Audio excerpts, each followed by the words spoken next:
Hola, ¿qué tal? Bonjour, déjà bonjour. Je suis très contente de faire cette vidéo parce que j'ai plein de livres dont il faut que je vous parle aujourd'hui.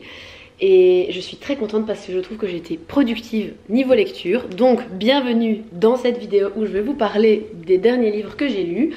Il y a de très bonnes lectures. Je suis en train de spoiler. Je vais donc vous présenter les livres que j'ai lus de mi-août, septembre jusque maintenant, sachant qu'on est le 28 novembre. Le premier livre dont je vais vous parler, c'est Magnolia Parks de Jessa Hastings. Je vous en avais un petit peu parlé dans mes vidéos précédentes, donc je ne vais pas m'éterniser sur le sujet. Pour ceux et celles qui connaissent pas l'histoire, c'est le quotidien d'un groupe d'amis riches à péter. Et on les suit à Londres et en fait on suit plein de dramas amoureux entre les personnages et particulièrement entre Magnolia et BJ, motherfucker. C'est une relation vraiment toxique. Pour moi c'est pas une romance, c'est plus un livre qui aborde des relations toxiques entre les gens. Mais moi perso je vois rien de romantique là-dedans. Donc je considère pas ça comme de la romance. En soi, c'est pas un mauvais livre. Moi, j'ai passé un bon moment en le lisant. Par contre, je sais que c'est le genre de livre, je vais en lire un par an et ce sera assez. Parce que sinon, ça me lasse. Et puis, l'air de rien, c'est quand même des relations qui sont giga toxiques. Et donc, moi, sur le long terme... En soi, j'attendais pas grand chose du livre. Je m'attendais justement peut-être à pas aimer. Et finalement, je me suis prise au jeu et... ça s'est lu très rapidement. D'ailleurs, si jamais pour les personnes qui commencent à lire en anglais, je trouve que c'est un bon livre pour débuter parce que l'anglais est vraiment très très facile. Ça m'a quand même motivée à lire la saga parce que le reste des livres c'est pas toujours à propos des mêmes personnages. Mais voilà, bonne lecture. Y en a qui comparent ça à Gossip Girl parce que c'est vraiment genre la vie de gens très riches, de jeunes très riches. C'est oui et non, j'ai envie de dire, parce que c'est quand même plus hard que ça. C'est quand même plus trash pour moi que Gossip Girl qui est très mimi quoi. Ensuite, j'ai lu un petit recueil de poèmes qui s'appelle You'll Come Back to Yourself. C'est un livre que j'ai lu sur ma Kindle parce que j'avais l'abonnement et il était compris dans l'abonnement, donc je l'ai lu. J'ai trouvé que c'était très mimi et très bien écrit aussi. C'est un recueil qui parle des relations, qui parle de soi aussi. Et ça fait toujours du bien à lire. Donc voilà, j'ai eu rien d'autre à dire. J'ai passé un bon moment en le lisant. Je l'ai lu en, je crois, une soirée. Et c'était très chouette. Prochain livre, on va s'attaquer à un gros morceau. Parce que c'est The Bell Jar de Sylvia Plath. J'ai beaucoup de choses à dire je pense sur ce livre. C'est un livre qui était dans ma liste de classiques depuis longtemps. J'avais jamais lu de livre de l'autrice et j'avais vraiment envie de commencer avec celui-là parce que je pense que c'est son plus connu. Et en fait, j'ai adoré le livre et ça m'embête un peu d'avoir adoré le livre parce qu'il y a des propos problématiques dans le livre. Alors, c'est pas un livre qui a été écrit à notre époque, mais quand même. Et ça m'énerve en fait. Ça m'énerve ce genre de livre parce que du coup, je sais pas quoi en penser, je sais pas comment l'aborder. Et je l'ai même pas coté sur Goodreads parce que j'avais pas envie de noter un livre qui aborde des sujets discriminatoires en fait. Bon bref, je m'emballe, je vous raconte de quoi ça parle. On suit Esther qui, grâce à un concours, va intégrer un stage dans un magazine de mode à New York. Et dès ce moment-là, elle intègre un petit peu la haute société. En fait, les soirées mondaines auxquelles elle va assister, plus la place de la femme dans la société à l'époque, donc les années 50 plus ou moins, vont vraiment la faire se questionner. Et en fait, tous ces questionnements-là vont devenir un mal-être tellement puissant qu'elle va tomber en dépression et elle va être internée en hôpital psychiatrique. Et de là, en fait, on suit tout le poids que la société a sur les femmes de l'époque et même encore aujourd'hui, parce qu'au final, il y a des thématiques qui sont encore très très actuelles dans le livre. On voit à quel point il y a beaucoup de choses qui étaient exagérées, notamment du côté des femmes, qu'elles n'étaient pas prises au sérieux pour X et Y sujets. Je vais pas vous faire la liste parce qu'il y en a énormément. Je vous conseille quand même de regarder la liste des trigger warnings dans le livre parce qu'il y en a quand même pas mal. C'est du coup une fiction basée sur l'histoire personnelle de l'autrice, mais c'est inspiré, c'est pas identique. Ce que j'ai adoré dans ce livre, c'est l'écriture. Genre la plume de l'autrice est incroyable, vraiment c'était super beau. Elle utilise des termes et des métaphores et il y a plein de phrases, la construction de ces phrases et de l'histoire en elle-même. Enfin, je trouve vraiment que c'est un génie de l'écriture, cette meuf. Et c'est ça qui m'embête parce qu'elle tient des propos racistes. Il y a des propos sur les femmes d'origine asiatique, etc. qui sont vraiment pas ouf. Il y a aussi parfois des termes sur les femmes entre elles. C'est pas... Enfin, je sais même pas comment tu peux qualifier ça de slut-shaming parce que j'ai pas envie de commencer à employer des termes qui sont peut-être exagérés, mais à la fois tout commence quelque part. En fait, je sais pas. Est-ce que c'est parce que justement l'autrice venait d'un milieu privilégié, enfin en tout cas un milieu aisé, et du coup il y a des termes qu'elle s'est permis d'employer qui sont discriminatoires. En fait, c'est du white féminisme, je trouve, quand même. C'est pas du féminisme à la portée de tout le monde. Je suis pas sûre que des femmes autres que des femmes blanches puissent se reconnaître totalement dans ce livre, et c'est ça que je trouve dommage. Par contre, l'importance de la santé mentale dans le livre est vraiment bien expliquée et exprimée.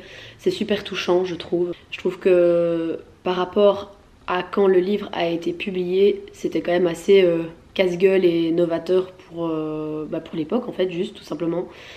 Et elle a quand même pris ses couilles en main et ça a été publié. Et je trouve que c'est toujours très actuel aujourd'hui. Malheureusement, je ne sais toujours pas quoi penser de ce livre de manière générale parce que toutes les phrases et les propos discriminatoires, ça impacte tout le livre et du coup j'ai pas envie de classer un livre comme ça sur Goodreads, même si c'est un livre que j'ai vraiment beaucoup aimé au niveau des thématiques et au niveau de l'écriture. Donc voilà. Alors, ensuite, j'ai lu, je pense, un de mes livres préférés de toute l'année. C'est Jane Eyre de Charlotte Brontë. Alors c'était quand même un gros morceau. Je l'ai écouté un petit peu en audiobook parallèlement pour avancer plus vite parce que ça me frustrait parfois le soir de lire et de m'endormir sur mon livre parce que j'étais crevée. Du coup c'est arrivé que quand je prenais le train, quand je marche, quand je vais faire mes courses, quand je fais ma vaisselle, enfin des conneries, je l'écoutais en audiobook et du coup j'avançais dans le livre. Pour celles et ceux qui connaissent pas le synopsis de Jane Eyre, c'est l'histoire d'une orpheline, Jane, qui est recueillie par sa tante et qui est très maltraitée par sa tante et ses cousins cousines.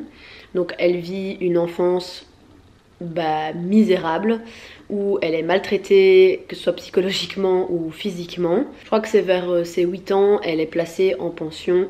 Et là, elle se sent déjà libérée de sa famille qui la maltraitait. Et ensuite, elle devient la gouvernante pour un homme noble qui est Monsieur Rochester. Quand elle va rencontrer Monsieur Rochester, il y a une histoire d'amour qui va naître entre les deux personnages et plein d'obstacles dans la vie de l'un et de l'autre qui va les empêcher, entre guillemets, d'être ensemble.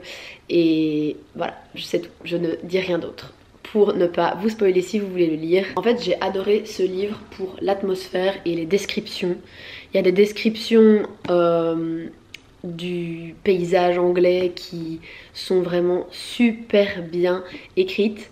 Et donc ça permet vraiment de se plonger directement, de s'imaginer, de visualiser le décor. C'est très très poétique aussi. J'ai beaucoup aimé le personnage de Jane parce que je trouve que c'est un personnage qui est très attachant, que ce soit quand elle est enfant, que quand elle est ado, que quand elle est femme. Et en fait le personnage de Jane, c'est quelqu'un qui a pas sa langue dans sa poche, c'est quelqu'un qui est fidèle à elle-même plus même qu'aux autres. C'est quelqu'un qui va toujours s'exprimer et de manière très très intelligente. C'est quelqu'un qui a tellement vécu avec rien, qui du coup quand elle grandit, se réjouit pour un rien aussi. Et en fait c'est un personnage qu'on voit évoluer et grandir mais d'une très belle manière, et donc on s'y attache comme si c'était quelqu'un qu'on connaissait. Je trouve aussi que si le livre est un petit peu résumé pour sa romance avec Jane et Monsieur Rochester, c'est pas forcément une romance. Moi je trouve que c'est surtout un livre sur l'amour de soi. Même si il y a une belle histoire d'amour dans le livre, ça n'empêche pas Jane de prendre de bonnes décisions pour elle-même et de voir plus loin que ça. En fait ça montre à quel point Charlotte Brontë et ses sœurs, d'ailleurs qui ont écrit d'autres livres comme Les Hauts du Hurlevent, etc., ça montre à quel point elles étaient beaucoup plus évoluées au niveau de leur mentalité, et que c'est le genre de livre qui est encore toujours actuel aujourd'hui. Et j'adore aussi la manière dont elles décrivent le caractère des hommes, parce que franchement les hommes, c'est une vaste blague dans ce livre, hein. Ils sont détestables, honnêtement ils sont détestables, et très problématiques aussi. Et c'est un peu parfois tourné à l'autodérision, c'est ça aussi que j'aime bien dans ce livre. Il y a une phrase que je vais dire en français, je sais même plus où elle est exactement dans le livre parce qu'en fait j'ai même pas pris le temps de la noter tellement je l'ai bouffé en fait le truc. C'est prolonger le doute, c'est prolonger l'espoir, et j'ai trouvé ça vraiment très intelligent. Désolée, je regarde sur mon téléphone parce que j'ai mis toutes mes notes dessus. Malgré que les hommes soient problématiques dans le livre, j'ai quand même aimé l'évolution de la relation entre Monsieur Rochester et Jane Eyre, parce que Jane, elle est tellement fidèle à elle-même, elle ose tellement dire ce qu'elle pense de manière très décomplexée, que finalement ça oblige les autres autour d'elle à la comprendre et à en faire de même. Et du coup on voit que même dans les pensées de Monsieur Rochester, il y a une évolution, je trouve, qui se crée quand même, parce que s'il veut être avec elle, il n'a pas le choix que de l'accepter, et que d'accepter en fait sa mentalité, ses valeurs aussi, ses perspectives de vie, etc. Et je trouve ça vraiment... Voilà, vraiment, ce livre dans mon cœur pour toujours. Je pense que je vais le relire. Ce livre, il fait partie des rares livres que j'ai envie de relire, parce que si vous regardez mes vidéos depuis un moment, vous savez que moi j'ai un peu du mal à relire les livres que j'ai déjà lus, parce que ce que j'adore avec les livres, c'est surtout la sensation de première fois quand on lit un, et une fois que tu l'as lu, tu ne la retrouves plus, cette sensation là. Et vraiment je suis sûre que ce livre là, si je le relis à différentes époques de ma vie, je verrai des choses que j'avais pas vues dans mes précédentes lectures. Et j'avais déjà eu ça avec Mrs. Dalloway de Virginia Woolf. Donc voilà. Alors ensuite, je sais même pas si ça sert à quelque chose que je vous en parle, parce que ce livre, je l'ai trouvé nul. C'est un livre à l'origine que j'ai écouté sur Spotify, parce que oui, si vous ne le saviez pas, il y a des livres dispo sur Spotify quand on a l'abonnement. Et je me suis dit, oh pourquoi pas écouter ça. Je sais pas, je me suis dit que j'apprendrais peut-être des choses dans ce livre, et pas du tout. Comment vous dire que pas du tout. J'ai lu donc Déconnecté, Trouver l'équilibre dans un monde hyper connecté de Alex Evrard, et j'ai trouvé ça nul. Je l'ai même pas noté sur Goodreads parce que je trouvais ça pas super sympa de mettre genre une étoile. Donc je me suis dit je vais m'abstenir. Et comment vous dire que j'ai trouvé ça inutile comme lecture en fait. En gros je me rends quand même compte avec le temps que je suis accro à mon téléphone. Alors pas forcément aux messages etc, parce que c'est des choses qui ont tendance à m'angoisser et qui du coup vont s'accumuler parce que je vais pas y répondre. Mais par contre dès que je vais sur Insta ou sur TikTok, les vidéos c'est une catastrophe, j'arrive pas à m'arrêter et je vois pas le temps passer et je me rends compte que j'ai perdu un temps monstre. Donc je me suis dit peut-être que ce genre de livre slash podcast ça m'aidera un petit peu à conscientiser le fait qu'il faut que je me détache de ça. Donc je me suis dit que c'était pas plus mal et que dans tous les cas j'avais rien à perdre à lire ou à écouter ce genre d'ouvrage on va dire. Et en fait je trouve que ce livre est inutile parce qu'il m'a rien appris et je pense honnêtement qu'il apprendra rien à personne. C'est horrible ce que je suis en train de dire, genre là je suis en train de culpabiliser instantanément. Alors quand ça c'est que mon avis est... Donc j'ai pas dit le livre est nul, j'ai dit je trouve que ce livre est nul. Et honnêtement j'espère qu'il y a des gens qui l'aimeront bien pour le bien de l'auteur, mais moi j'ai trouvé ça inutile et je trouve ça frustrant. Donc voilà, il n'y a pas de review sur Goodreads, il n'y a pas d'avis. En fait, imaginez, je suis la seule qui l'ai mis dans mes reads sur Goodreads et la seule personne qui l'a lu l'a pas noté. Horrible. Vraiment, on va stopper. On va changer de sujet parce que vraiment sinon je vais culpabiliser et je vais me persuader d'être une très mauvaise personne. Alors ensuite, j'ai lu un livre dont je n'attendais rien et dont j'ai eu tout. C'est I Feel Bad About My Neck de Nora Ephron. À la base, je vais pas vous mentir, je savais pas qui était cette personne. Et c'est l'introduction de Dolly Alderton qui m'a motivée à le lire parce que Dolly Alderton c'est une écrivaine que j'aime beaucoup. Et donc je me suis dit, si c'est elle qui a écrit l'intro, c'est que c'est un livre qu'elle a lu, et si c'est un livre qu'elle a lu, c'est un livre que je devrais bien aimer. Donc je l'avais acheté chez Waterstones à Bruxelles sans en attendre rien, et puis avant de le lire j'ai fait mes petites recherches et je me suis rendu compte que Nora Ephron n'est pas que écrivaine, elle est aussi scénariste, productrice, elle a été journaliste aussi, et donc c'est quelqu'un. Si vous ne connaissez pas Nora Ephron, c'est elle qui est à l'origine des films You've Got a Mail, When Harry Met Sally, Ma sorcière bien aimée, Nuit blanche à Seattle et tout ça. En fait, c'est un essai sur elle-même, du coup. Ça parle de l'impact et du changement que le vieillissement a sur le corps des femmes. Ça parle aussi de ce que les femmes subissent, entre guillemets, pour s'entretenir à cause de la pression de la société, s'entretenir physiquement, je parle. Elle parle aussi de l'impact psychologique que toutes ces choses ont sur les femmes en général. Et elle a une plume qui est vraiment très particulière, je trouve, parce qu'elle est très sarcastique, elle est très drôle aussi, et elle a l'art de rendre les sujets les plus banals super intéressants. Et en fait, j'ai lu ce livre à une période où j'étais pas super bien mentalement, où franchement j'étais dans une espèce de slump, un bad mood général, où j'ai l'impression qu'il n'y avait rien qui me mettait de bonne humeur. Et en fait, quand j'ai commencé à lire ce livre, ça m'a redonné le sourire, je rigolais toute seule en lisant le livre. Enfin vraiment, il m'a mis dans une bonne vibe, et je pense qu'il a été à l'origine de mon... du fait que je me sente mieux maintenant. Enfin en tout cas il a participé au fait que je me sente mieux maintenant. Je trouve que le niveau d'anglais il est pas non plus très compliqué. Je trouve que c'est assez fluide à lire. En plus c'est un livre qui est assez court, hein. Il fait je crois 200 pages, un truc comme ça, genre 197 pages, un truc dans le genre. Je vais vous lire ce que j'avais écrit sur ce livre dans mon téléphone. J'avais écrit: pour les personnes qui se sentiront concernées par ce livre, et majoritairement certaines femmes, c'est assez libérateur de se dire qu'on n'est pas les seuls à penser certaines choses et envisager certaines choses un peu par principe, par pression de cette société patriarcale où la femme doit toujours être sur son 31 et s'entretenir. Il y a une confusion au final entre ce qu'on a envie de faire et ce qu'on se sent obligé de faire, et elle en parle de manière tellement ironique que ça rend le sujet plus digeste et moins dramatique.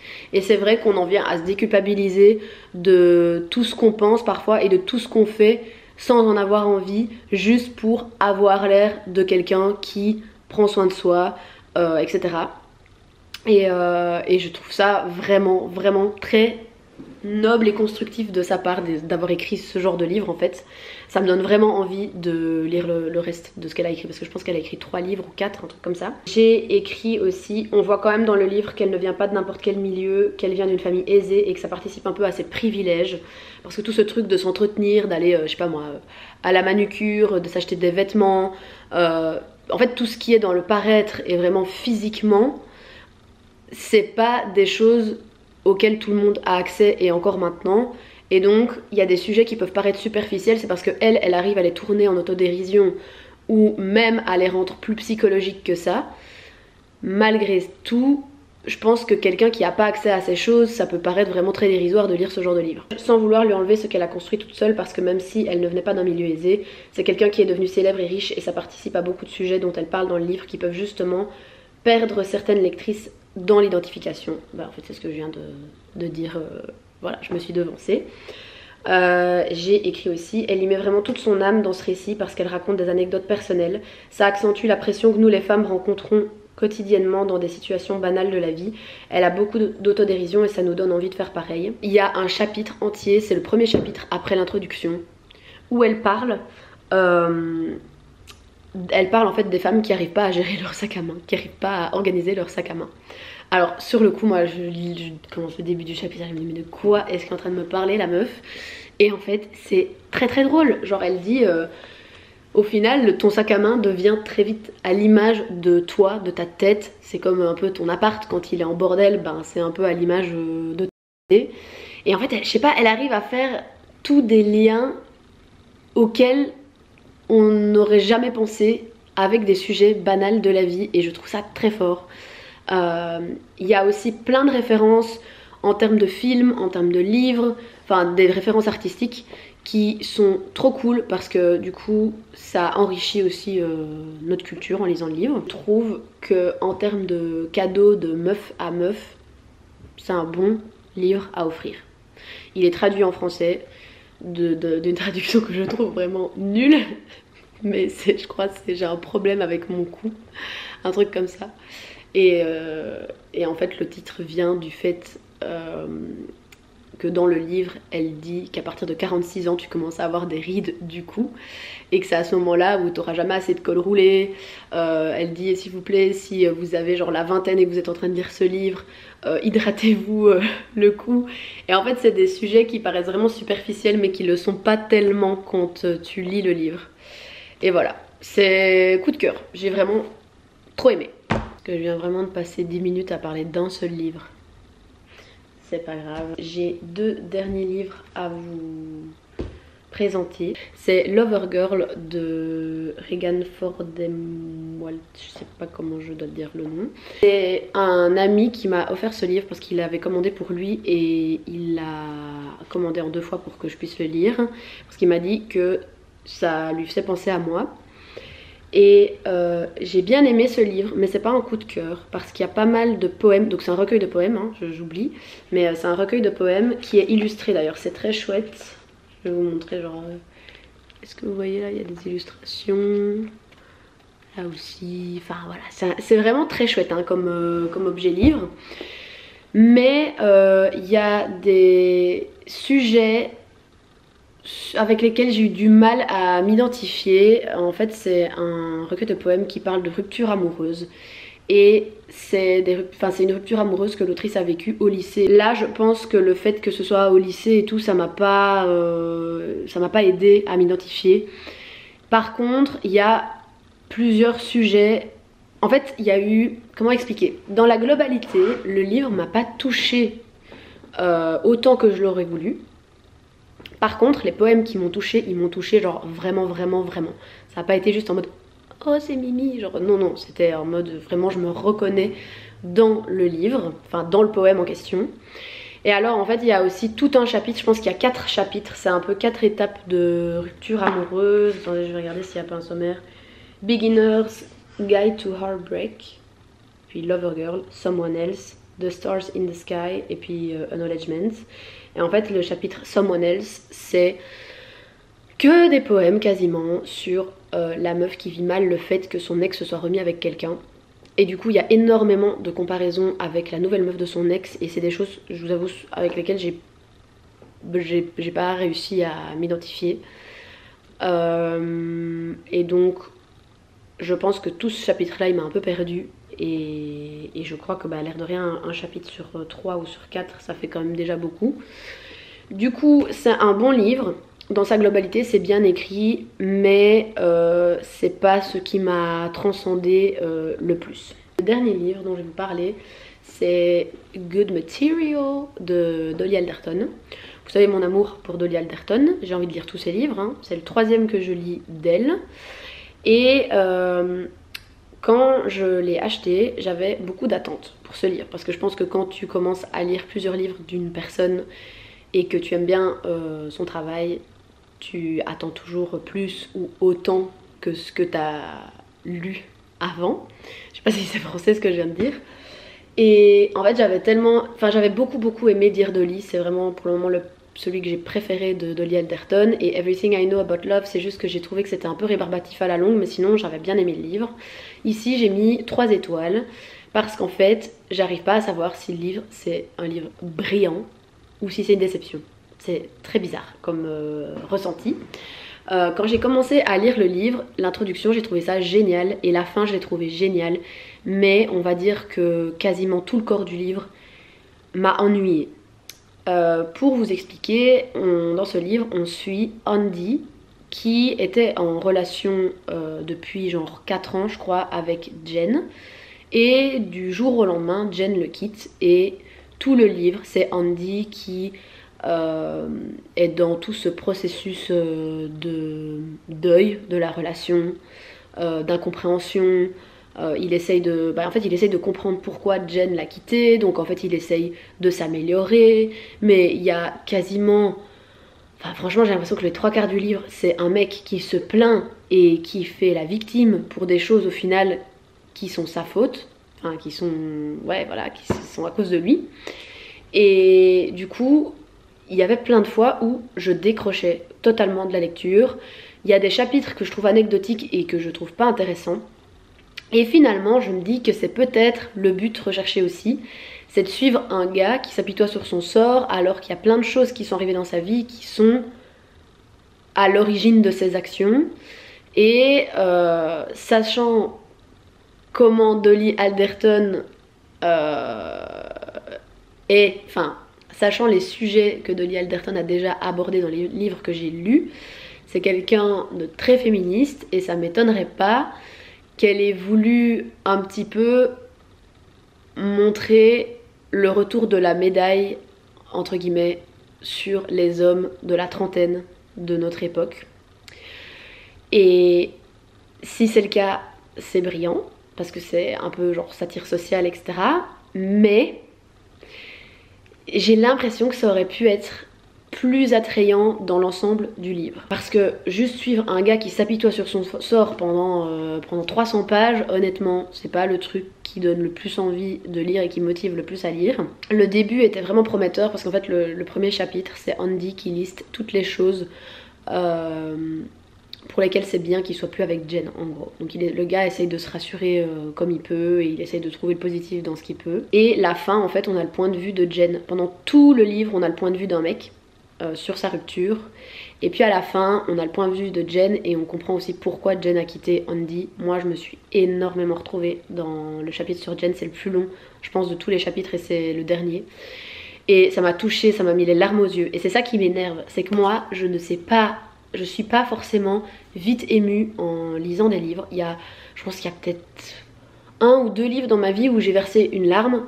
dont A Little Life, et A Little Life c'est quand même quelque chose hein. Et là, j'ai eu les larmes aux yeux tellement je me reconnaissais et tellement elle mettait des mots. Enfin, il y avait des mots qui étaient mis dans le livre que j'aurais jamais pu exprimer moi-même, mais que j'ai déjà ressenti, que j'ai déjà pensé. Et ça m'a mis mais vraiment les poils quoi. J'avais les frissons. C'était un truc de fou quoi. Et je suis là, putain, pourquoi ça arrive à la fin du livre? Moi, j'aurais voulu ça sur toute la lignée. Pareil, il y a Andy à un moment qui a une conversation avec sa mère. Sa mère d'ailleurs, petit cœur dans le livre. Et pareil, la conversation est incroyable. Et pareil, la conversation est très intelligente et très constructive. Mais ça arrive à la fin. Et c'est ça qui m'énerve dans ce genre de livre, c'est... Est-ce que tu peux dire qu'un livre est bon si c'est seulement l'introduction et la fin qui t'ont touché, alors que le corps du livre t'a juste saoulé sur la durée quoi. Donc j'ai quand même mis 3 étoiles sur Goodreads. Je regarde si j'ai pas noté autre chose. Ah, j'ai mis on est coincé dans la tête d'un gars de 35 ans qui est dépendant affectif et qui ferait mieux d'aller en thérapie. J'ai pas réussi à m'attacher à Andy, le personnage principal, et en vrai c'est sûrement le but. Le gars a la capacité émotionnelle d'une petite cuillère, ne comprend rien, veut absolument revenir vers son ex sans comprendre si c'est par amour ou par nécessité de ne pas être seul. Le gars n'a pas vraiment de passion ni de choses pour le faire tenir, donc ne fait que penser en boucle à son ex. J'ai pas réussi à développer de la compassion et ça m'a fait me sentir horrible pendant tout le livre. Ça c'est vrai aussi, quand j'arrive pas à avoir de l'empathie ou de la compassion pour un des personnages qui vit des trucs pas ouf, je me dis au secours. Finalement en écrivant ça, je ne sais pas si ce livre est brillant dans sa satire des mecs de cette génération à notre époque, ou si ça n'aurait pas pu être mieux et plus accrocheur pour vraiment ne pas nous faire subir un personnage horrible pendant 360 pages. Cela dit, on comprend très bien le point de vue de son ex Jen et on n'a pas besoin de la voir pour comprendre pourquoi elle a décidé de le quitter. Il se descend tout seul au final vu qu'on le suit dans le livre. C'était chouette de suivre Jen pendant un chapitre le dernier, sensation de trop peu malgré tout, mitigée sur ce livre, j'admire le fond mais pas la forme disons. Je me suis beaucoup retrouvée dans la rupture et j'ai adoré avoir le point de vue de Jen à la fin, mais ça je l'ai déjà dit donc voilà. Sinon, j'ai quand même envie de lire le reste de ces livres parce que c'est pas parce que ce livre là je l'ai trouvé moins bien dans l'ensemble que l'autrice est pas une putain de meuf incroyable, génialissime, qui a une plume de fou, qui est super intelligente et qui a des réflexions trop constructives. Vraiment, je l'aime. Je pourrais payer pour aller voir cette meuf. Je pourrais payer pour juste avoir une conversation de 10 minutes avec elle, franchement. Voilà, c'est tout. Je crois que je me suis beaucoup étalée dans cette vidéo. Mais c'est des lectures que je suis très contente de vous avoir présentées. C'est des livres que je suis très contente d'avoir lus aussi. Et c'est des périodes où je lis beaucoup et où je me sens bien quand je lis beaucoup. Donc voilà, je suis assez fière de moi. Et si vous me demandez ce que je lis pour le moment, j'ai commencé A Dowry of Blood, mais j'ai lu qu'un chapitre parce que en fait j'avais 4 livres en même temps. Ça c'est du grand Lucie, hein, c'est commencer 40 000 livres en même temps et pas les finir. Du coup j'ai fini ces 3 livres là. Et puis je me suis dit qu'il fallait que je continue celui-là, sauf que avec ma copine Mathilde, on s'est dit qu'on allait commencer If We Were Villains. Et c'est un livre que j'avais commencé l'année dernière, j'avais lu 40 pages et j'avais pas fini, enfin j'avais pas continué, et alors que j'aimais bien. Et donc je pense que je vais lire les 2 livres en même temps. Voilà, c'est tout. C'est déjà bien assez. J'espère que cette vidéo vous aura plu. N'hésitez pas à me dire si vous avez déjà lu certains de ces livres. Et si vous avez des avis divergents ou pas de moi, ça m'intéresse toujours. Et n'hésitez pas à me dire aussi ce que vous lisez pour le moment. S'il y a des livres que je vous ai présentés aujourd'hui que vous allez ajouter dans votre pile à lire. Et moi je vous dis... je sais pas ce que je vous dis. Je vous dis peut-être bonne fin d'année et bonne année 2025 parce que je sais pas s'il y aura une vidéo après celle-ci en 2024. Et je vous fais un gros bisou et je vous dis à la prochaine.